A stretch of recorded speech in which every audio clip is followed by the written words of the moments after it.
سلام پیش کر دو۔ السلام علیکم قبلہ مصطفیٰ۔ وعلیکم السلام ورحمۃ اللہ وبرکاتہ۔ بہت شکریہ ایک دفعہ پھر آپ اپنی گوناگو دینی مصروفیات میں سے وقت نکال کر ہمارے ساتھ موجود ہیں۔ ناظرین، آپ کے لیے ٹیلی فون لائنز کھول دی گئی ہیں، آپ اپنے سوالات ٹیلی فون کال کر کے اسٹوڈیو میں بھی لکھوا سکتے ہیں، یا براہ راست اسٹوڈیو میں کال کر کے اپنے سوالات کے جواب حاصل کر سکتے ہیں۔ اس کے ساتھ ساتھ جو آپ کی طرف سے سوالات آئیں گے ہم جواب دیں گے۔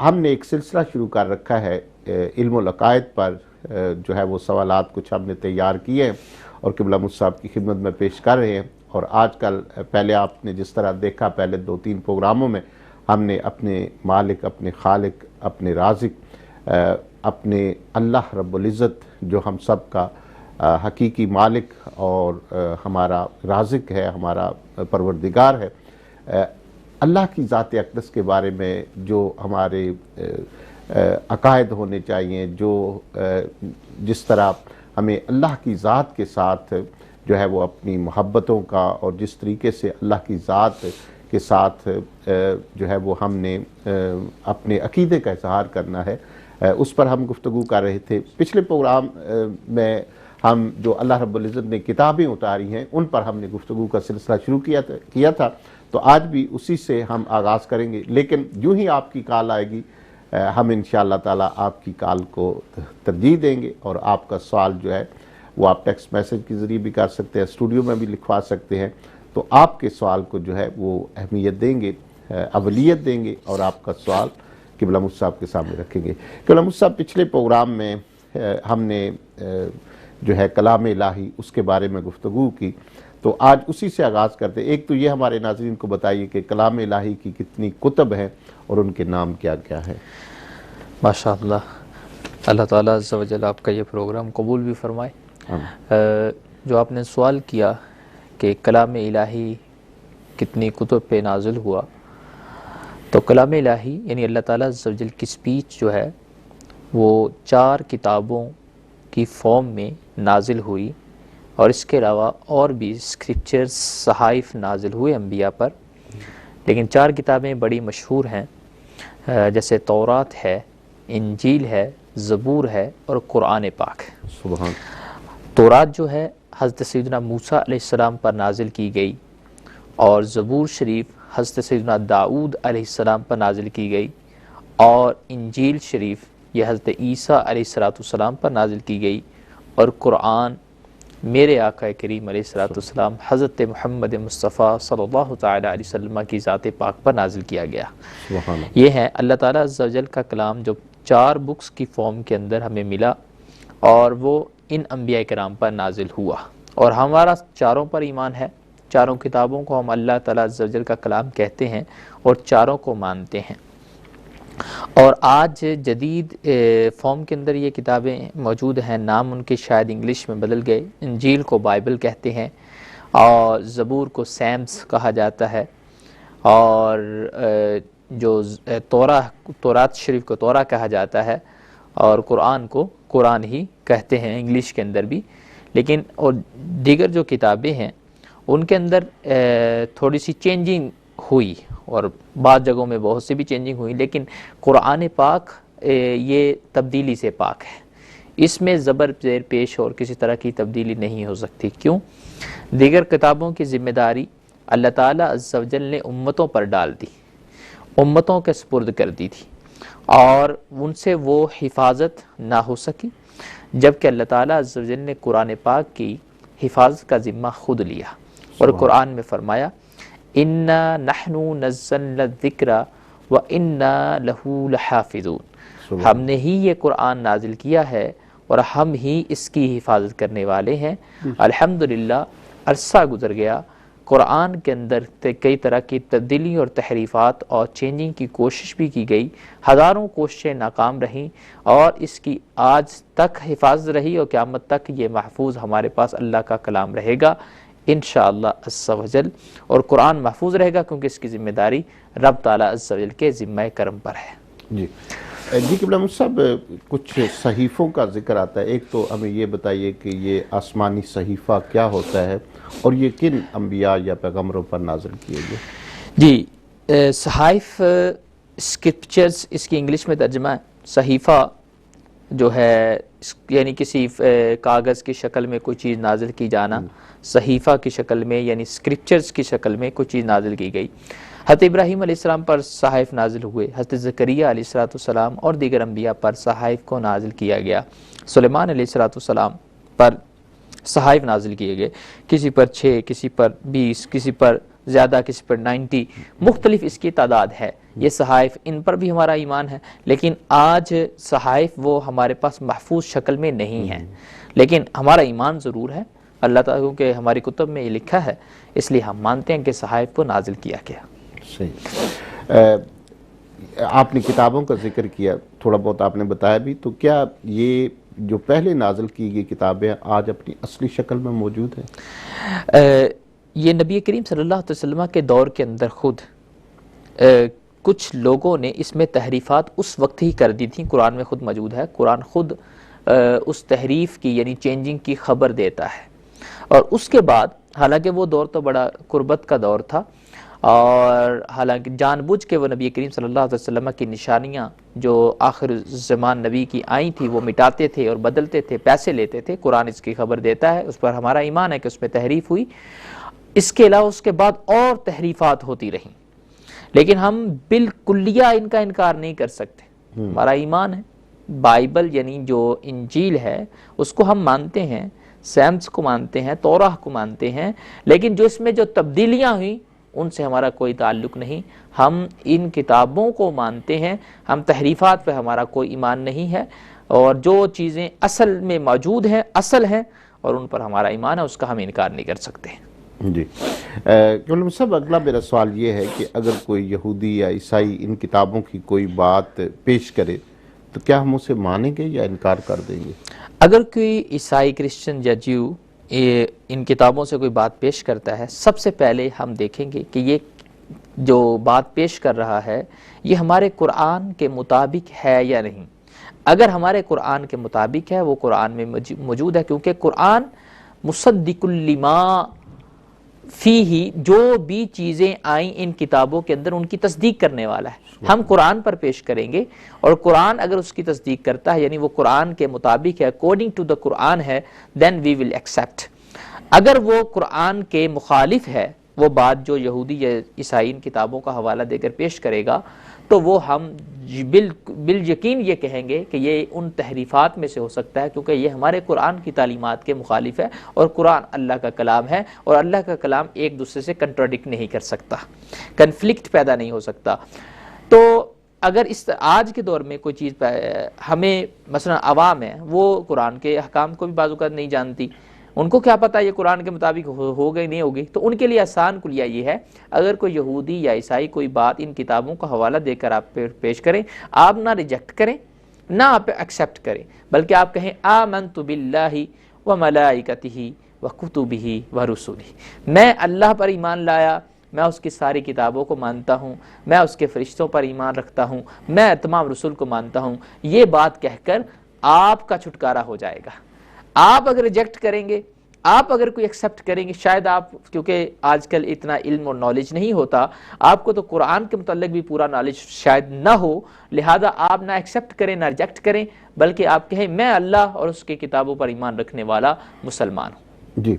جی ناظرین، آپ ہمارے ساتھ ہیں، پروگرام دیکھ رہے ہیں کوسچن آنسر ود تکبیر، اور آپ کے بھیجے ہوئے اور ہم جو علم العقائد پر قبلہ حضرت علامہ مفتی محمد قاسم ضیاء قادری صاحب سے سوالات کر رہے ہیں، ان کے وہ جوابات دے رہے ہیں۔ قبلہ مصب، ایک بہن نے ایک سوال بھیجا ہے، ان کا ذاتی مسئلہ ہے، لیکن ظاہر ہے کہ ایسا مسئلہ ہے کہ اس سے اکثر ہماری فیملیز جو ہیں ان کو واسطہ پڑتا ہے۔ تو وہ بہن کہتی ہیں کہ میرے شوہر نے مجھے ایک طلاق بھیجی، اور پھر اس کے بعد کوئی دوسری طلاق یا تیسری طلاق نہیں بھیجی، 3 ماہ گزر گئے، اب ہم آپس میں دوبارہ ملنا چاہتے ہیں، لیکن کنفیوز ہیں، کچھ لوگ کہتے ہیں کہ طلاق ہو گئی ہے، کچھ لوگ کہتے ہیں کہ طلاق نہیں ہوئی، تو اس بارے میں ہماری رہنمائی فرمائیں۔ جی، اگر کسی نے اپنی بیوی کو ایک طلاق دی، جی، ایک طلاق وہ کنسیڈر کی جائے گی، لیکن وہ عدت کے دوران رجوع بھی کر سکتا ہے، مطلب وہ کہے کہ میں یہ رجوع کرتا ہوں، میں آپ کو ٹیک بیک کرتا ہوں، یا اس کے ساتھ میاں بیوی والا ریلیشن قائم کر لے، تو وہ جو ایک طلاق اس نے دی تھی اس سے رجوع ہو جائے گا، لیکن ایک طلاق کنسیڈر کی جائے گی، لیکن وہ دوبارہ میاں بیوی ہو جائیں گے۔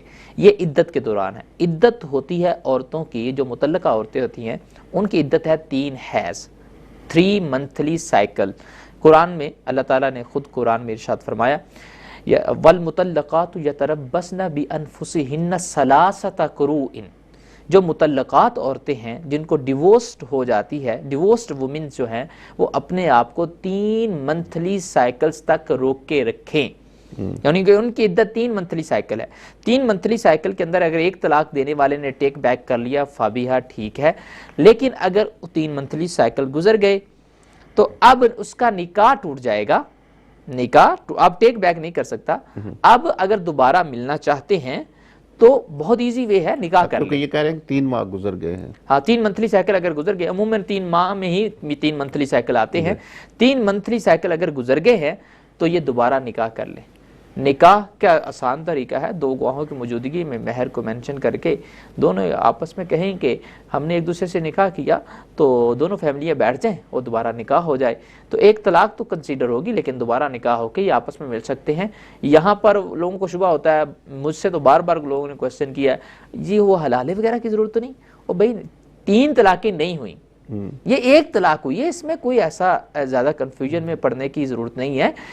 آپ نکاح کر لیں، عدت گزر گیا تو نکاح کر لیں۔ اگر عدت نہ گزری ہوتی، 3 منتھلی سائیکل نہ گزرے ہوتے، تو صرف اتنا کہنا تھا کہ میں تجھے واپس لیتا ہوں، بس دیٹس اٹ، مسئلہ حل ہو جاتا۔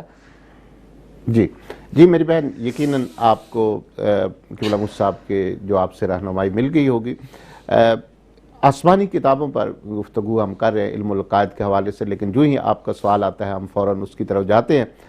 قبلہ مجھ صاحب، آپ نے ذکر کیا کہ کتابوں کے اندر تبدیلیاں کر دی گئی، تو قرآن پاک کیسے تبدیلی سے محفوظ رہا؟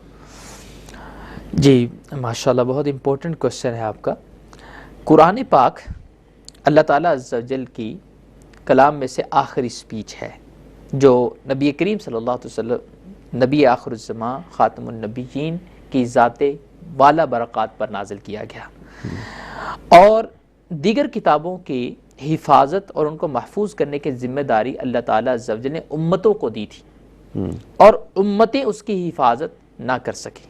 بتقاضۂ بشریت ان سے کئی طرح کی خطائیں ہوئیں، محفوظ نہ رہ سکیں، لہٰذا اس میں لوگوں نے اپنی من پسندی کے مطابق تبدیلیاں کر لیں۔ لیکن قرآن ایک ایسی کتاب ہے، یہ اسلام کے پاس ایسا معجزہ باری ہے، میرے نبی کریم صلی اللہ علیہ وسلم کا معجزہ ہے کہ اللہ تعالیٰ نے اس کو محفوظ کرنے کی، اس کی حفاظت کی ذمہ داری خود لی، اور اللہ تعالیٰ عز و جل اچھی طرح ذمہ داری کو قبول کرنے والا اور نبھانے والا ہے، اس کو کوئی ذات نقصان نہیں دے سکتی۔ اللہ تعالیٰ نے خود قرآن میں فرمایا اِنَّا نَحْنُ نَزَّلْنَا الذِّكْرَ وَإِنَّا لَهُ لَحَافِظُونَ، ہم نے یہ ذکر نازل کیا، یعنی ذکر سے مراد یہاں قرآن ہے، اور ہم ہی اس کی حفاظت کرنے والے ہیں۔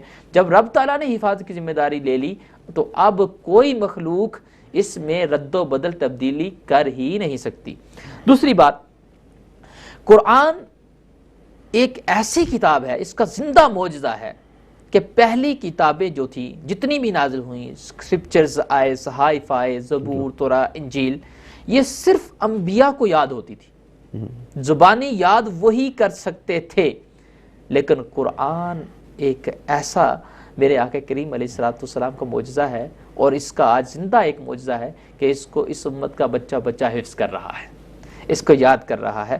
اور خود قرآن نے قرآن کے اندر یہ آیت موجود ہے، رب تعالیٰ عز و جل فرماتا ہے وَلَقَدْ يَسَّرْنَا الْقُرْآنَ لِلذِّكْرِ، وَلَقَدْ يَسَّرْنَا الْقُرْآنَ لِلذِّكْرِ، ہم نے قرآن کو یاد کرنے کے لیے آسان کر دیا ہے۔ تو الحمدللہ آج عام سا بندہ جس کا اتنا حافظہ مضبوط بھی نہ ہو، وہ قرآن کو یاد کرنے لگتا ہے تو قرآن کی برکت سے اس کا حافظہ بھی ٹھیک ہو جاتا ہے، سبحان اللہ، اس کا حافظہ مضبوط ہو جاتا ہے، اور قرآن بھی سینے میں اترتا جاتا ہے۔ آج ہم رمضان میں تراویحیاں پڑھ کے ہٹے، یعنی چند دن پہلے آپ نے ہر مسجد کے اندر قرآن کی تلاوت کی، کنہوں نے پڑھا؟ وہ عام لوگوں نے پڑھا، امت کے لوگوں نے پڑھا، زبانی پڑھا۔ تو الحمدللہ قرآن یہ آسان کر دیا گیا ہے، یہ قرآن کا معجزہ ہے، اور یہ حفاظت کے لیے بہت بڑی جو رسپانسبلٹی امت کے ذریعے یہ حفاظت کروائی جا رہی ہے کہ ان کا بچہ بچہ اس کو زبانی یاد کر رہا ہے تاکہ اس میں کوئی تبدیلی نہ ہو سکے۔ سبحان اللہ۔ جی قبلہ احمد صاحب، ایک اور سوال ابھی ہمارے ایک بھائی امجد الہی صاحب ہے لندن سے، انہوں نے بھیجا ہے، وہ کہتے ہیں کہ مجھے کسی دوست نے ایک مسلح دیا جو غالباً کسی جانور کی کھال سے بنا ہوا ہے، لیکن وہ دوست کو بھی یقین نہیں ہے کہ یہ کس کا ہے اور مجھے بھی نہیں، تو کیا جب ایسی کیفیت ہو کہ آپ کو پتہ نہ ہو کہ یہ مسلح کس چیز کا بنا ہوا ہے تو آپ اس پر نماز پڑھ سکتے ہیں؟ جی، اس پر نماز پڑھنے میں کوئی حرج نہیں ہوگا، صرف یہ مارکوں کہ جو مسلح بنانا یا کھال کے ذریعے اور چیزیں بنانا، جو کھال ہوتی ہے جانوروں کی، اس میں یا تو تزکیہ شرعی کر لے جانور کا، یعنی ذبح کر لے شرعی طریقے سے اور اللہ کا نام لے کر، تو اس کی کھال پاک ہو جاتی ہے۔ یا پھر کھال کو پاک کرنے کا ایک دوسرا طریقہ یہ ہے کہ آپ اس کی دباغت کر لیں۔ دباغت مانا کسی مسالے وغیرہ جو آج کل بھی استعمال ہوتے ہیں کہ کھال سے جو ویٹنس ہوتی ہے وہ نکال لی جاتی ہے، وہ خشک کر لی جاتی ہے، تو اس سے جو رطوبتیں نجس رطوبتیں ہوتی ہیں وہ نکال لی جاتی ہیں، وہ ڈرائیڈ ہو جاتی ہے، اور ڈرائیڈ جب ہوتی ہے تب ہی اس سے کوئی چیز بنتی ہے، تو وہ ڈرائیڈ کرنے سے بھی کھال پاک ہو جاتی ہے۔ وہ کسی بھی جانور کی کھال ہو سوائے خنزیر کے، خنزیر کی کھال کبھی بھی پاک نہیں ہوگی کسی صورت میں، اگرچہ جو مرضی اس کو 7 سمندروں سے دھو دے یہ پاک نہیں ہوگی۔ لیکن اور جانور جو ہیں جن کا ہم گوشت کھاتے ہیں، وہ جانور یا اس کے علاوہ دیگر جانور جو ہیں، اگر ان کی کھال اس طریقے سے مسالے وغیرہ ڈال کے دباغت کر کے اس کو ڈرائیڈ کیا گیا ہے تو وہ پاک ہے، اینی وے اس پر نماز پڑھ سکتے ہیں۔ دوسرا میں ایک مسئلے کو کلیئر کر دوں، انہوں نے پوچھا ہمیں پتہ نہیں ہے کس کی ہے۔ جب یقین نہ ہو نجاست کا، یعنی آپ نے آنکھ سے دیکھا نہیں کہ اس پہ نجاست ہے یا نجس جانور کی کھال ہے، یا کسی بندے نے آپ کو گواہی نہیں دی، آپ کو پتہ نہیں ہے، یو آر ناٹ شور، فیصلہ کرنے میں آپ شور نہیں یہ نجس ہے یا نہیں ہے، تو وہ پاک ہوتی ہے۔ جب آپ فیصلہ کرنے میں اس کے نجس ہونے یا نہ ہونے میں شور نہ ہو تو وہ قاعدہ کلیہ یہ وہ پاک ہوگی، وہ پاک ہی کنسیڈر کی جائے گی۔ لہذا شبہات پر اپنے مسائل کی بنیاد نہ رکھیں کہ یار اس میں یہ شبہ ہو سکتا ہے، یہ ہو سکتا ہے، یہ ہو سکتا ہے۔ اگر اسلام شبہات پر، ڈاؤٹس پر اپنے مسائل کی بنیاد رکھتا تو پھر تو ہر چیز میں ڈاؤٹ ہے، کس چیز میں ڈاؤٹ نہیں؟ آپ کسی بھی جگہ جائیں تو شبہ تو ادھر بھی ہو سکتا ہے، شاید یار ادھر کسی بچے نے پیشاب نہ کر دیا ہو، ادھر یہ نہ ہو گیا ہو، آنا جانا ہے پبلک کا، ادھر کسی نے یہ گندگی نہ پھینک دی ہو۔ تو شبہات پر مسائل کی بنیاد نہیں ہے، یقین پر بنیاد ہے۔ لہذا اصل کی طرف، اصل چیزوں میں اباحت اور اصل چیزوں میں حلت ہے تو وہ اصل کی طرف لوٹ جائے گی، وہ چیز پاک کنسیڈر کی جائے گی۔ You can read and recite of الصلاۃ اپون دیٹ، نو پرابلم۔ جی ناظرین، پروگرام آپ دیکھ رہے ہیں کوسچن آنسر ود تکبیر، اور آپ کے بھیجے ہوئے سوالات کے جواب دے رہے ہیں حضرت علامہ مفتی محمد قاسم ضیاء قادری صاحب۔ ٹیلی فون لائنز آپ کے لیے کھلی ہیں، آپ بھی اپنا سوال ہمیں لکھوا سکتے ہیں، یا اسٹوڈیو میں لکھوا سکتے ہیں، یا ڈائریکٹ اسٹوڈیو میں کال کر کے اپنے سوال کا جواب حاصل کر سکتے ہیں۔ قبلہ صاحب، کتب الہی کے حوالے سے اگلا میرا سوال یہ ہے کہ قرآن پاک کے اللہ تعالیٰ کا کلام ہونے پر اگر کوئی دلیل مانگے تو ہم کیا دلیل دیں گے؟ جی، آج کل کیونکہ اس پر بعض لوگ سوالات قائم کرتے ہیں کہ آپ کے پاس دلیل کیا ہے کہ یہ قرآن اللہ کا ہی کلام ہے، تو خود قرآن اس پہ دلیل ہے، سبحان، خود قرآن اس بات پہ دلیل ہے کہ یہ ہمارے رب کا کلام ہے۔ کیوں؟ قرآن خود بیان کرتا ہے فَإِن كُنتُمْ فِي رَيْبٍ مِّمَّا نَزَّلْنَا عَلَىٰ عَبْدِنَا، اگر تم شک میں ہو اس بارے میں کہ جو ہم نے اپنے محبوب پر نازل کیا، اپنے پیارے بندے حضرت محمد مصطفیٰ صلی اللہ علیہ وسلم پر نازل کیا، اگر تم شک کرتے ہو کہ یہ قرآن رب کا کلام نہیں ہے، فَأْتُوا بِسُورَةٍ مِّن مِثْلِهِ، تو اس کی مثل تم کچھ بنا لاؤ۔ یہ اب میں سمجھانے لگوں اس کا بیک گراؤنڈ کیا ہے۔ یہ اس وقت کی بات ہے عرب کے اندر جب عرب اپنی زبان دانی پہ ناز کرتے تھے۔ سبحان اللہ، ہر بندہ فی البدیع 60 60 70 اشعار کپلیٹس کہہ جاتا تھا، فی البدیع کہہ جاتا تھا۔ انہیں اپنی زبان پر اتنا ناز تھا، اتنی فصاحت اور بلاغت تھی، حسن نظم اور ترتیب اور علم البدیع، علم المعانی پر ان کو اس قدر قدرت تھی کہ وہ ایک ایک لفظ سے 10 معنی مراد لے لیتے تھے، اور ایسے کنائے اور ایسے استعارے اور مجاز مرسل وہ بولا کرتے تھے، لوگ حیران رہ جاتے تھے۔ اور مسجع کلام ان کا اس قدر ہوتا تھا کہ وہ بڑے بڑے بادشاہوں کو کلام کہہ کر ہی خوش کر دیتے تھے اور اپنی جانیں بچا لیتے تھے اور ان سے انعامات لیتے تھے۔ ان کا یعنی سارا دار و مدار زبان پہ چل رہا تھا، اور اس وقت اتنے بڑے ججز ہوتے تھے جو کلاموں میں فیصلہ کرتے تھے کہ کون سا کلام، کون سی سپیچ، کون سی چیز سب سے اعلیٰ ہے۔ ان کو سالانہ طور پر میلوں میں خانہ کعبہ میں ٹانگا جاتا تھا، پھر ایک جج آتا تھا، اس کا فیصلہ کرتا تھا کہ یہ سب سے اعلیٰ کلام اس، یعنی کہ جیسے طرح ہمارے ہاں یونیورسٹی کے اندر اسٹوڈنٹ آف دا ایئر ہوتا ہے، اسی طرح وہ کلام آف دا ایئرز نومینیٹ کیا جاتا تھا اور اس کو انعام دیے جاتے تھے جو شاعر ہوتا تھا۔ اور وہ اتنے فصیح و بلیغ شعراء تھے کہ وہ اپنے آپ کو عرب اسی لیے کہتے تھے کیونکہ ان کی زبان پہ بہت ان کو قدرت تھی۔ وہ باقی سب کو عجم کہتے تھے۔ عجم کا معنی کیا ہے؟ گونگے، یعنی ہمارے سامنے پوری دنیا گونگی ہے، ہمیں ہی صرف بولنے کا طریقہ آتا ہے، لیکن ماشاءاللہ اور سبحان اللہ جب قرآن آیا تو ان فصیح بلیغ شعراء کو قرآن نے کہا، اعلانیہ چیلنج کر دیا کہ اگر تم لوگ کہتے ہو کہ یہ انسان کا بنایا ہوا کلام ہے، یہ فیبریکیٹڈ بائی دا مین ہے، یہ سپیچ آف دا مین ہے، تو پھر ٹھیک ہے تم بھی مین ہو، اور تم ایسے مین ہو کہ تم دوسروں کو اپنے مقابلے میں کچھ سمجھتے نہیں، تو لاؤ فَأْتُوا بِسُورَةٍ مِّن مِّثْلِهِ، تم ایک صورت ہی اس طرح کی بنا لاؤ، ایک صورت ہی لے آؤ کہ جو تمہارے اس بات پہ دلیل بن سکے کہ ہاں یہ کسی مین اور انسان کا کلام ہے۔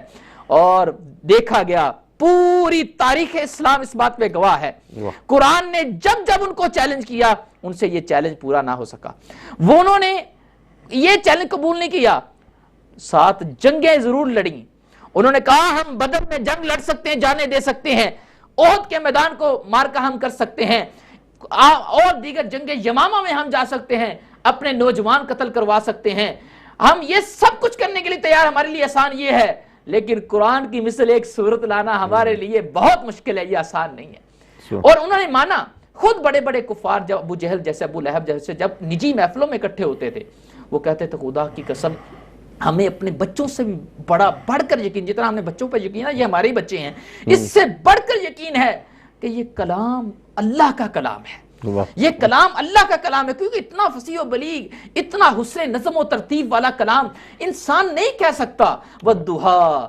وَاللَّيْلِ إِذَا سَجَىٰ مَا وَدَّعَكَ رَبُّكَ وَمَا قَلَىٰ، کیا مسجع عبارت ہے، کیا حسن نظم ہے، کیا ترتیب ہے، کیا علم المعانی ہے، کیا علم البدیع ہے، کیا علم البیان کی اس میں نکتے اور اسرار پوشیدہ ہیں۔ سبحان اِنَّا أَعْطَيْنَاكَ الْكَوْثَرَ فَصَلِّ لِرَبِّكَ وَانْحَرْ، یہ کیا پیارا کلام ہے۔ یہاں تک کہ ایک واقعہ، بہت سے واقعات قرآن کی فصاحت و بلاغت پہ دلال ہیں، اس کا ٹاپک انشاءاللہ ہم کبھی بیان کریں گے۔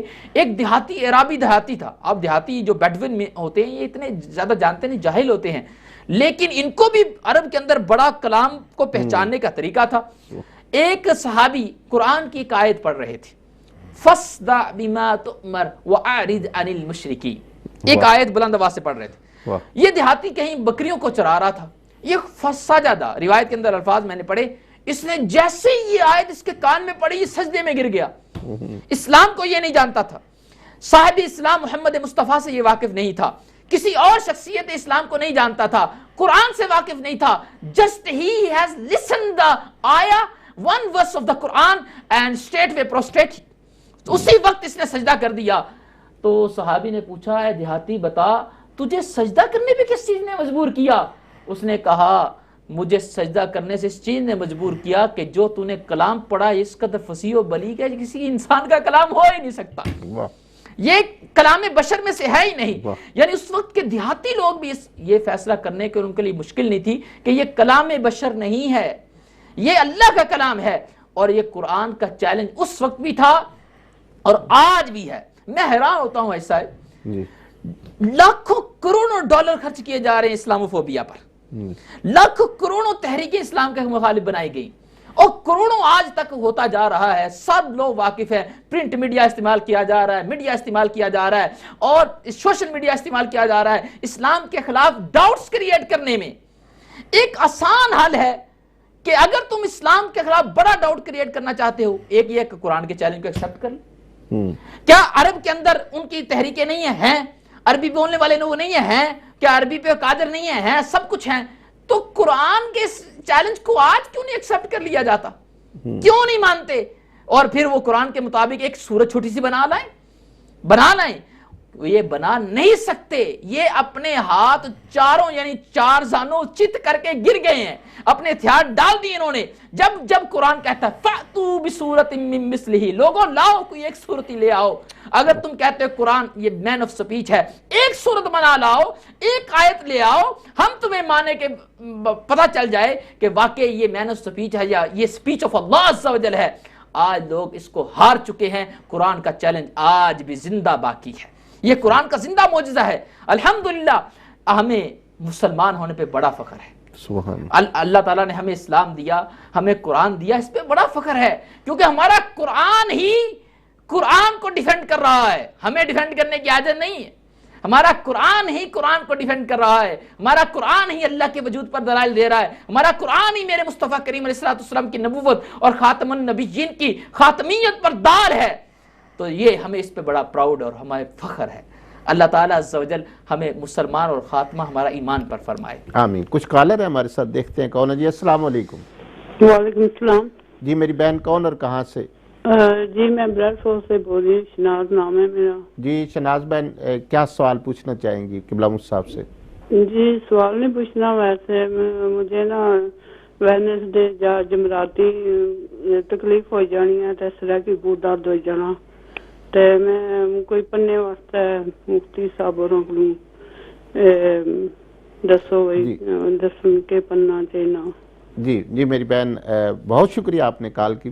یقیناً یہ ہمارا پروگرام ظاہر ہے کہ سوالات کے بارے میں، لیکن قرآن بھی شفا ہے، اگر آپ کوئی رہنمائی فرمانا چاہیں۔ جی بہن کو چاہیے کہ جہاں پہ درد ہو رہا ہے، ان کو درد اٹھتا ہے، وہاں پر ہاتھ رکھ کر درود شریف ایک بار پڑھ کے یا غنیو غائن کے ساتھ یا غنیو 10 بار پڑھ لیں، انشاءاللہ درد جاتی رہے گی۔ اور اگر یہ یعنی سلسلہ آرام کا نہیں ہوتا تو ڈیلی طور پر یا سلاموں کی 111 بار تسبیح ضرور پڑھے۔ یا سلاموں کی تسبیح سب کے لیے ہے، جو بندہ اپنے آپ کو بیماریوں سے محفوظ رکھنا چاہتا ہے، درد اور مصیبتوں سے بچنا چاہتا ہے، اسے چاہیے درود شریف پڑھنے کے بعد اول آخر شروع میں بھی کوئی درود پڑھ لیں، الصلاۃ والسلام علیک یا رسول اللہ پڑھ لیں، یا کوئی سا بھی درود ہو، اور آخر میں بھی درود پڑھ لیں، یا سلام 111 بار ضرور پڑھ لیا کریں۔ انشاءاللہ اس سے آپ کی سلامتی بھی ہوتی رہے گی اور اللہ تعالیٰ کا ذکر بھی اندر اپنی برکتیں اور سعادتیں ضرور آپ کے ڈالے گا اور بیماریوں سے آپ کو پاک کرے گا۔ جی نیکسٹ کالر جی۔ السلام علیکم۔ السلام علیکم۔ جی کال ڈراپ ہوئی ہے، دوبارہ کوشش کیجیے۔ جی کلام الہی پر بھی گفتگو ہو رہی ہے، لیکن ایک ظاہر ہے کہ سوالات ہمارے ناظرین بھیج رہے ہیں، پروگرام دیکھ رہے ہیں۔ کرن بی بی ہیں ہائی ویکم سے، ان کا ایک سوال ہے، وہ کہتی ہیں کہ کئی لوگوں سے سنا ہے کہ شام کے وقت جو ہے وہ صفائی نہیں کرنی چاہیے، جھاڑو نہیں دینا چاہیے، تو شریعت محمدیہ صلی اللہ علیہ وسلم کے مطابق ہماری رہنمائی کریں کہ ایسا کرنا چاہیے یا نہیں کرنا چاہیے۔ جی بہت سی لاجیکل فیلسیز میں ایسے کہوں گا کہ عوام میں بڑی فیمس ہیں اور مشہور ہیں، بعض چیزیں ایسی مشہور ہیں کہ اگر ہم اس کے خلاف صحیح چیز بھی بتاتے ہیں تو لوگوں کو یقین نہیں آتا کہ نا واقعی ایسا ہے۔ اب رات کو صفائی نہیں کرنی چاہیے، یہ بہت زیادہ ہمارے معاشرے شام کے وقت کہتے ہیں جھاڑو نہیں دینا چاہیے، جھاڑو نہیں دینا چاہیے، اس طرح کا کام صفائی نہیں کرنی چاہیے، یہ ایسا فیمس ہے، مشہور ہے، اس کا کوئی اصل میں کوئی تعلق ہماری شریعت اسلامیہ نے کوئی اس پر کوئی حکم بیان نہیں فرمایا، بلکہ صفائی پر تو ہماری شریعت اسلامیہ تنظیف پر تو تاکیداً حکم فرماتی ہے۔ الطہور نصف الایمان، الطہور شطر الایمان، یعنی طہور یعنی صفائی کرنا یہ نصف ایمان ہے، ایمان کا حصہ ہے، یہاں تک اتنی تاکیدیں فرمائی گئیں۔ تو شام ٹائم بھی آپ صفائی کریں، لیکن بعض لوگ کہتے ہیں کہ جھاڑو نہیں دینا چاہیے، جیسے آپ نے کہا جھاڑو، تو چلیں جھاڑو اگر نہ دیں تو کسی اور چیز سے صفائی کر لیں، ہوور کے ذریعے آپ صفائی کر لیں، کسی اور کے ذریعے کر لیں، تو اگر جھاڑو آپ نہیں دینا چاہتے، حالانکہ جھاڑو دینے میں بھی حرج نہیں، شریعت اسلامیہ اس کی معاونت نہیں کرتی، آپ دے سکتے ہیں، لیکن اگر آپ کے ذہنوں میں اس طرح کے وساوس ہیں تو ٹھیک ہے، آپ کسی اور چیز سے صفائی کر لیں، صفائی ضرور کریں، صفائی منع نہیں ہے۔ جی ناظرین، آپ ہمارے ساتھ ہیں، پروگرام کوسچن آنسر ود تکبیر، حضرت علامہ مفتی محمد قاسم ضیاء قادری صاحب آپ کے سوالات کے جواب دے رہے ہیں۔ آپ کے لیے ٹیلی فون لائنز کھلی ہے، آپ بھی اپنا سوال اسٹوڈیو میں لکھوائیے، ڈائریکٹ آپ بات کر سکتے ہیں۔ ہم علم العقائد پر گفتگو کر رہے ہیں، آسمانی کتابوں پر گفتگو ہو رہی ہے۔ کلم صاحب، جس طرح قرآن پاک کو حفظ کیا جاتا ہے، کیا پہلی کتابوں کو حفظ نہیں کیا گیا یا کوئی ان کا نہیں ملتا؟ جی، پہلی کتابوں کو صرف انبیاء کرام ہی حفظ کرتے تھے، وہ ان کو یاد کر لیتے تھے اور کتابیں ان کو ہی صرف یاد ہوتی تھی، لیکن قرآن اس امت کا بچہ بچہ یاد کر رہا ہے، کیونکہ یہ آسان کر دیا گیا ہے۔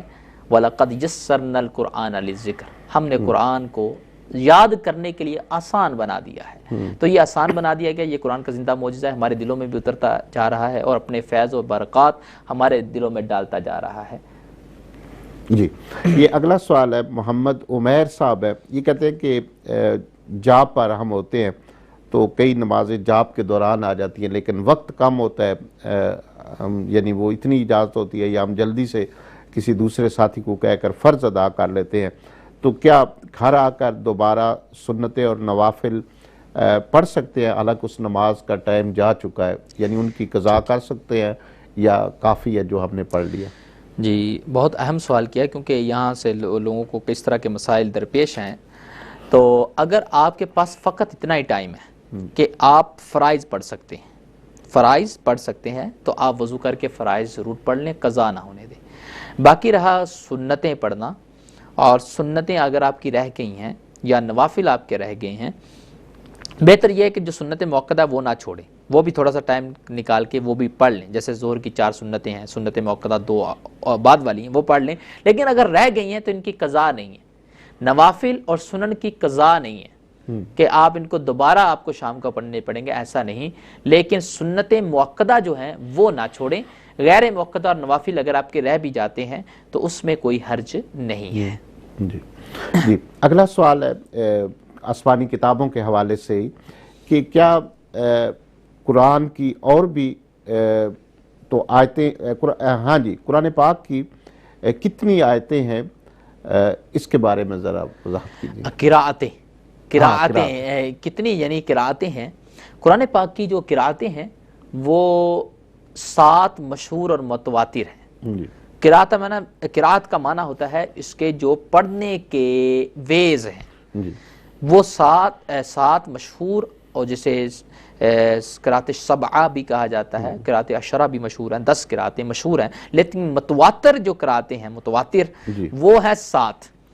اور نبی کریم صلی اللہ علیہ وسلم کی حدیث میں بھی آیا، ان ھذا القرآن انزل علی 7 احرف، بے شک یہ قرآن 7 قراءتوں پر نازل کیا گیا ہے۔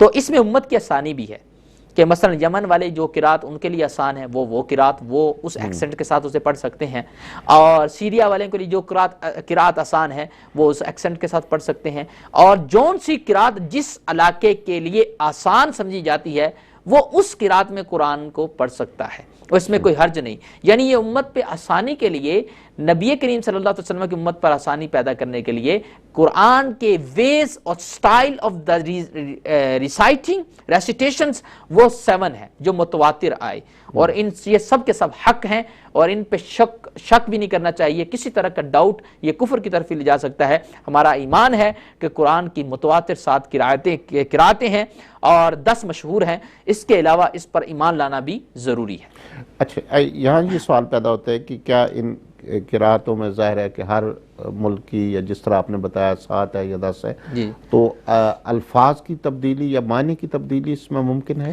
جی، میں بیان کر دیتا ہوں۔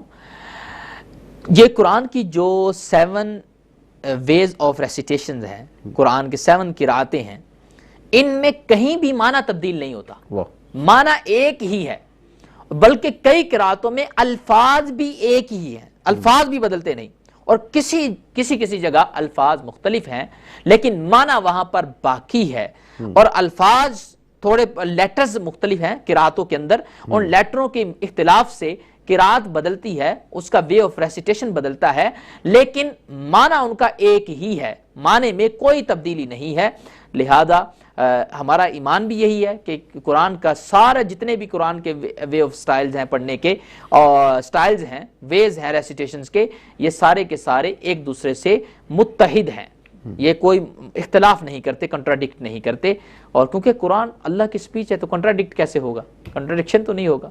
جی یہ اگلا سوال ہماری بہن ہے، یہ ان کا نام ہے نور العین، یہ گلاسکو سے ہیں، انہوں نے یہ سوال بھیجا ہے۔ ان کا سوال ہے کہ درود پاک کون سا پڑھنا چاہیے، اور مثلا کچھ لوگ کہتے ہیں کہ الصلاۃ والسلام لے کے یا رسول اللہ پڑھیں، کچھ لوگ کہتے ہیں صلی اللہ علیہ وآلہ وسلم پڑھیں، کچھ لوگ کہتے ہیں درود ابراہیمی پڑھیں۔ اگر ہم تینوں میں سے کوئی بھی پڑھے، کیا ان کا اجر و ثواب برابر ہے یا علیحدہ علیحدہ ہے، یا کوئی بھی پڑھ سکتے ہیں؟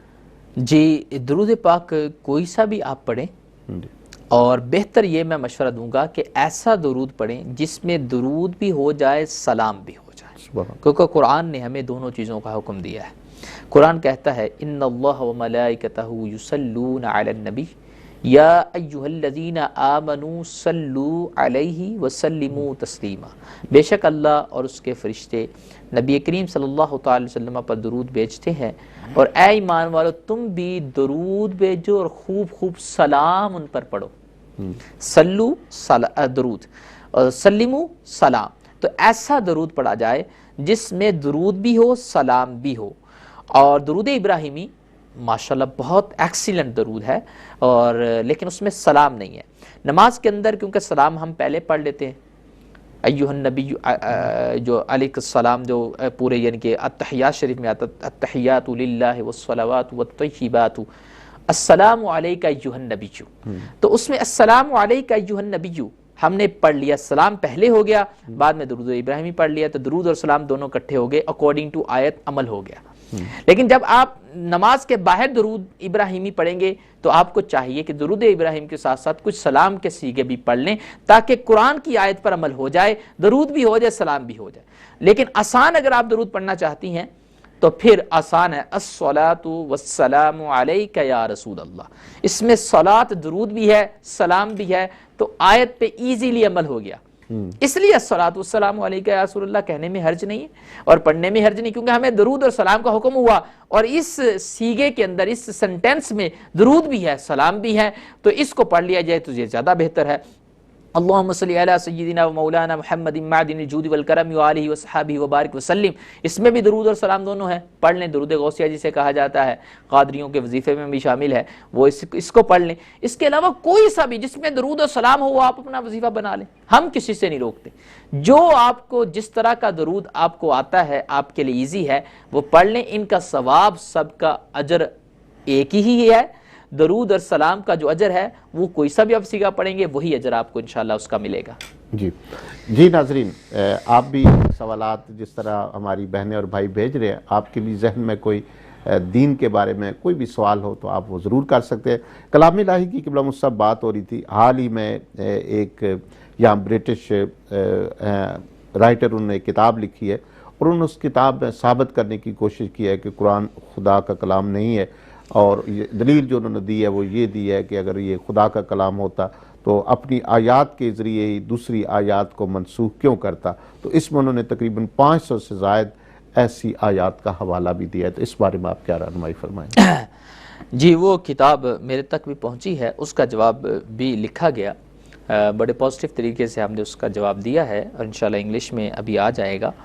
اور اس کا یعنی پوری کتاب کا خلاصہ یہ ہے کہ قرآن کی ایک آیت دوسری آیت کو ناسخ کرتی ہے، منسوخ کرتی ہے، انویلیڈیٹ کرتی ہے۔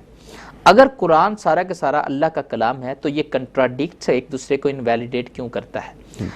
حالانکہ جو قرآن کے ناسخ کا معنی ہے وہ انویلیڈیٹ نہیں ہے، یعنی قرآن کی ایک آیت دوسری بعض آیتوں کو منسوخ کرتی ہے، اس کا مطلب یہ نہیں کہ انویلیڈیٹ کرتی ہے۔ یہ ترجمہ کرنا، یہ اس کا یعنی ٹرانسلیٹ کرنا، یہ حقیقت سے ناآشنائی ہے اور جہالت، ہم اسے اگنورنٹ پہ مبنی کہتے ہیں، جہالت پر مبنی یہ جملہ ان کا جو انہوں نے لکھا۔ جو اس نے لکھا۔ اس کے بعد اس نے اصل میں ابھی بتاؤں گا کہ نس کا معنی کیا ہے، قرآن کی ایک آیت جو دوسری آیت کو منسوخ کرتی ہے، اس کا معنی کیا ہے۔ سب سے پہلے اصل معتبر محققین اور متکلمین کے نزدیک، اس کے علاوہ اصولیوں کے نزدیک، قرآن کے نس کا معنی یہ ہے کہ جب قرآن کی ایک آیت اترتی ہے وہ حکم ایک مخصوص مدت کے لیے ہوتا ہے۔ مثلا میں مثال دوں گا، کوئی آیت اتری، اس کا حکم یہ تھا کہ یہ 4 مہینے تک اس پر عمل کیا جائے، لیکن قرآن کی اس آیت میں 4 مہینے مینشن نہیں ہوتے کہ یہ 4 مہینوں تک ہے۔ پھر اس کے بعد دوسرا حکم نازل ہو جاتا ہے، وہ دوسرا حکم جب نازل ہوتا ہے تو اب اس پہ ہم عمل کریں گے۔ اس دوسرے حکم نے ہمیں بتا دیا کہ جو پہلے والا حکم تھا یہ صرف 4 مہینوں کے لیے آیا تھا، یعنی اس کی مدت ختم ہو گئی، اب یہ نیا حکم آ گیا ہے۔ اس کو کہتے ہیں بیان انتہائی حکم تعبدی، کسی عمل کی مدت کی انتہا کو بیان کرنا۔ یہ ہے اصل نس کا معنی، کہ ایک حکم جو تھا اللہ کا حکم تھا، وہ بھی اللہ کی کلام تھا، وہ ایک مخصوص مدت کے لیے آیا تھا۔ اس کے بعد جب دوسری آیت آئی تو اس نے بتا دیا کہ اس کی ڈیوریشن خاص تھی، اب یہ والا جو حکم ہے یہ تا قیامت رہے گا، اس پر عمل کرو۔ تو اس طرح قرآن کے اندر موجود ہے، یہ کوئی حرج نہیں ہے، قرآن کے اندر موجود بھی ہے، اور اس کی بہت سی مثالیں بھی ہیں۔ جیسے کہ ایک مثال دوں گا کہ پہلے یہ حکم یہ تھا کہ آپ رمضان کی راتوں کو بھی بیوی کے پاس نہیں جا سکتے، یعنی بیوی کے پاس نہیں جا سکتے۔ پھر قرآن نے اس حکم کو منسوخ کر دیا اور راتوں کو جانے کی اجازت مل گئی۔ اور اس طرح پہلے شراب کا جس حلال کا سلسلہ تھا، یعنی شراب حرام نہیں تھی، اور اس کے بعد قرآن نے اس کے پر پابندی لگا دی۔ تو اس طرح پہلے کے احکام کچھ منسوخ ہوئے، لیکن اس کا یہ مطلب نہیں ہے کہ انویلیڈیٹ ہوئے، اس کا مطلب یہ ہے کہ ان کی مدت ہی مخصوص تھی، اور اس کے بعد جب نئی آیت اتری تو وہ اس نے ہمیں بتا دیا کہ یہ مدت مخصوص کے لیے حکم پچھلا تھا، اب یہ نیا حکم ہے، اور اس میں کوئی حرج نہیں ہے۔ رب تعالیٰ جب جس وقت چاہے اپنی مخلوق کو جون سا مرضی حکم دے، یہ تو دلیل بن ہی نہیں سکتی کہ it's not the speech of Allah, یہ نہیں بن سکتی دلیل۔ چلو اچھا، انہوں نے کہا کہ 500 آیتیں یہ منسوخ ہیں، یہ بات بھی ان کی قرآن سے جہالت پر دلیل ہے۔ انہوں نے قرآن کو پڑھا ہی نہیں، قرآن کے علوم کو انہوں نے جانا ہی نہیں، قرآن کی تفاسیر کو مطالعہ ہی نہیں کیا۔ جہاں بھی 500 آیتوں کا قیلہ سے کال کیا گیا ہے، محققین نے کیا ہے، اس سے مراد کیا ہے؟ وہاں نسخ یہ والا مراد نہیں ہے کہ حکم منسوخ ہوا، وہاں مراد ہے کہیں تقیید تھی اسے عام کر دیا، یعنی ایک حکم مقید تھا اسے تھوڑا سا عموم دے دیا، کہیں خاص تھا اسے خاص کو عام کر دیا، عام کو خاص کر دیا، اسپیسیفائڈ کر دیا۔ اور قیلہ سے قول، یہ بات بھی تحقیق کے انڈر آتی ہے، یعنی محققین اس قیلہ سے جب کوئی قول کہتے ہیں کہ قیلہ یعنی کہا گیا ہے کہ 500 آیتیں منسوخ ہیں، اس کا مطلب ہوتا ہے یہ قول ضعیف ہے، اس پہ عمل نہیں ہے۔ اگر کسی کتاب میں، مسلمانوں کی کتاب کے اندر قیلہ سے یہ کہا گیا ہے کہ 500 آیتیں منسوخ ہے، اس سے مراد یہ ہے کہ انویلڈ قول ہے، اور اصل قول وہ ہے جو علماء نے، محققین نے لکھ دیا۔ وہ کتنی ہے؟ علامہ جلال الدین سیوطی رحمۃ اللہ تعالیٰ نے قرآن کی اصول تفسیر پر ایک کتاب لکھی جس کا نام اتقان ہے۔ اتقان میں علامہ جلال الدین سیوطی شافعی رحمۃ اللہ تعالیٰ نے 21 آیتوں کو اپنی تحقیق کے مطابق کہا کہ یہ ناسخ اور منسوخ ہے، 21 آیتیں منسوخ ہیں، 21 آیتیں اونلی۔ جبکہ بعد کے آنے والے علماء نے اس پہ بھی کلام کیا، اور انہوں نے یہ ثابت کر دیا کہ 21 آیتیں بھی منسوخ نہیں، بلکہ صرف اور صرف 5 آیتوں پہ علماء کا اگریمنٹ ہوا کہ 5 آیتوں کے احکام منسوخ ہوئے۔ منسوخ سے مراد بھی وہ جو میں نے پہلے بیان کر دیا، نسخ کا معنی کہ ایک حکم کی مدت خاص ہوتی ہے اور دوسرا عام حکم بیان کیا جاتا ہے، انویلیڈیٹ نہیں۔ یہ جو انویلڈ کا ترجمہ کرنا ہے، اس سے مراد کہ کنٹراڈکشن، یعنی عوام اس کو سمجھتی کنٹراڈکشن، یعنی بہت آیتیں ایک دوسرے سے کنٹراڈکٹ کر رہی ہیں۔ ایسا نہیں ہے، قرآن سارا ایک رب کا کلام ہے، وہ کنٹراڈکٹ نہیں کرتا۔ اور یہ جو نسخ کا معنی ہے وہ میں نے بیان کر دیا ہے کہ ایک مدت خاص، ایک حکم خاص مدت کے لیے آتا ہے، اس کے بعد دوسرا آ جاتا ہے۔ تو یہ اللہ تعالیٰ جب چاہے، جس وقت مرضی چاہے، اپنی امت، اپنی مخلوق کو جون سا مرضی وہ حکم نازل کرے۔ تو یہ اس بات پہ دلیل نہیں ہے کہ یہ اللہ کی سپیچ نہیں ہے۔ اور 5 آیتیں صرف محققین کے نزدیک، اصولیوں کے نزدیک وہ منسوخ ہیں، نہ کہ 500 کہنا یہ بھی زیادتی اور حقیقت سے نا آشنائی پر مبنی ہے۔ جی ناظرین، گفتگو کا سلسلہ جاری ہے، پروگرام آپ دیکھ رہے ہیں کوسچن آنسر وتھ تکبیر، اور حضرت علامہ مفتی محمد قاسم ضیاء قادری صاحب آپ کے سوالات کے جواب دے رہے ہیں۔ وقت ہمارے پاس کم ہے، ایک سوال اور شامل کرتے ہیں اور باقی کچھ جو ہے وہ انشاءاللہ سیٹرڈے کو شامل کریں گے۔ یہ ہماری بہن زبیدہ بیگم نیلسن سے، انہوں نے سوال بھیجا ہے کہ اسلام میں حکم ہے کہ بچوں کو جب 7 سال کی عمر کے ہو جائیں تو ان کو نماز کو حکم دو۔ پھر وہ کہتی ہیں کہ جہاں سختی کا حکم ہے وہ کتنی عمر کا ہے، اور یہاں ان جو یو کے اور یورپ کے مسلمان ہیں وہ تو ظاہر سختی نہیں کر سکتے، تو اس کے اندر ہمیں شریعت کیا جو ہے وہ رہنمائی کرتی ہے؟ 7 سال کا جو بچہ ہو جائے اس کو نرمی کے ساتھ، محبت کے ساتھ اس کو عادت ڈالنے کے لیے وضو کرایا جائے، اس کو نماز کا حکم دیا جائے۔ اور جس کی عمر 10 سال ہو جائے، جیسے انہوں نے عمر پوچھی کہ ہم کب ان کو تھوڑا سا سٹرکٹلی انداز سے کہہ سکتے ہیں، تو جب 10 سال عمر ہو جائے تو ہماری شریعت اسلامیہ کا حکم یہ ہے کہ تھوڑا سا انداز میں سختی لا کر ان کو سمجھا کر مسجد میں بھیجا جائے اور نماز کے لیے بھیجا جائے تاکہ ان کی عادت پڑے۔ تو یہ شریعت اسلامیہ کا حکم ہے۔ ایک 7 سال کی مدت مینشن ہوئی، ایک 10 سال کی۔ 10 سال کی عمر کے اندر آپ حکمت کے ذریعے جو بھی جس ملک کی جو بھی ریسٹرکشنز ہیں ان کو سامنے رکھ کر آپ ان کو نماز کی طرف ترغیب دلائیں۔ جی 2 منٹ ہے، ایک اور سوال ہم شامل کر لیتے ہیں۔ ادریس صاحب ہے برمنگھم سے، انہوں نے پوچھا ہے کہ کیا وضو کے بغیر ہم درود شریف پڑھ سکتے ہیں؟ جی، وضو کے بغیر درود شریف پڑھنے میں کوئی حرج نہیں ہے، کیونکہ درود شریف پڑھنے کے لیے وضو کی بھی حاجت نہیں، وضو کی حاجت نہیں ہے۔ اس طرح قرآن زبانی پڑھنے کے لیے بھی، زبانی قرآن پڑھنے کے لیے بھی وضو کی حاجت نہیں ہے۔ لوگوں کو شاید اس مسئلے کا پتہ نہیں، بغیر وضو کے درود شریف بھی پڑھا جا سکتا ہے، بغیر وضو کے زبانی قرآن بھی پڑھا جا سکتا ہے۔ ہاں، دیکھ کر قرآن جب پڑھنا ہو، ہاتھ سے پکڑ کر، اس وقت وضو کرنا ضروری ہے، کیونکہ قرآن کو جب چھونا ہے تو پھر پاک ہو کر چھونا ہے۔ تو یہ اس کا حکم ہے، اس پر عمل کرنا چاہیے۔ یہ اگلا سوال بھی بالکل قرآن پاک کے متعلق تھا، تو 1 منٹ ہے، اس کا جواب بھی آپ سے چاہیں گے۔ یہ ایک اور بھائی اپنا نام نہیں بتایا، تو انہوں نے یہی پوچھا تھا کہ کیا وضو کے بغیر قرآن پاک کو ہاتھ لگا سکتے ہیں، یا اگر اس پر غلاف چڑھا ہوا تو کیا ہم اس کو ایک جگہ سے دوسری جگہ رکھ سکتے ہیں؟ وضو کے بغیر قرآن کو ٹچ کرنا ناجائز ہے۔ غلاف کے ساتھ بھی ہم نہیں ٹچ کر سکتے، یعنی قرآن پر اگر غلاف ہے تو وہ قرآن کے تابع ہے۔ جو چیز قرآن سے لپٹی ہوئی ہے اس کو بھی ہم قرآن کی رسپیکٹ اور تعظیم کی وجہ سے بغیر وضو سے نہیں چھو سکتے، کیونکہ اس کی نسبت قرآن سے ہوگی۔ حالانکہ ویسے وہ کپڑا تھا، لیکن قرآن پر لپٹ گیا تو اس کو بھی بغیر وضو نہیں ہم چھو سکتے، کیونکہ وہ لپٹا ہوا تابع ہے قرآن کے، تو اس کو بھی وضو کر کے آپ چھوئیں گے۔ کہیں رکھنا ہے تو اس کو بھی آپ وضو کر کے رکھیں۔ ایک اور طریقہ بھی، اگر رکھنا ہے تو آپ کپڑا کوئی لے لیں، باہر سے کپڑا پکڑیں، کپڑے سے اپنے ہاتھ پر یوں رکھیں اور ادھر سے قرآن پکڑیں، آپ رکھ دیں اوپر جہاں رکھنا ہے۔ تو وضو کے بغیر اگر رکھنا چاہتے ہیں تو یہ اس کا طریقہ ہے کہ غلاف ہو تو پھر وہ اسی میں آئے گا کہ نہیں، وہ قرآن کے تابع۔ اگر قرآن پر لپٹا ہوا غلاف ہے، اگر علیحدہ آپ سیپریٹ پڑا ہے تو اس غلاف سے آپ قرآن کو پکڑ سکتے ہیں، لیکن لپٹا ہوا ہے تو پھر ہم وضو کر کے اس کو چھوئیں گے۔ جی ناظرین، پروگرام آپ دیکھ رہے تھے کوسچن آنسر وتھ تکبیر۔ آپ کے بھیجے ہوئے سوالات اور علم العقائد پر آج کل ہماری گفتگو چل رہی ہے، ان سوالوں کے جواب حضرت علامہ مفتی محمد قاسم ضیاء قادری صاحب دے رہے تھے۔ اس کے ساتھ ہمارے پروگرام کا وقت ختم ہوا جاتا ہے، لیکن یہ پروگرام ہر منڈے کو، ہر تھرسڈے کو اور ہر سیٹرڈے کو لائیو شام 6 بجے سے 7 بجے نشر کیا جاتا ہے، اور پھر اس کی ایک ریپیٹ ہوتی ہے رات کو بھی 1 بجے اور اگلے دن 11 بجے، تو دیکھنا نہ بھولیے۔ اس کے ساتھ ہی اپنے میزبان منیر اعظم قادری اور ہمارے مستقل مہمان حضرت علامہ مفتی محمد قاسم ضیاء قادری صاحب کو تکبیر ٹی وی سے اجازت دیجیے۔ اللہ تعالی ہم سب کا حامی و ناصر۔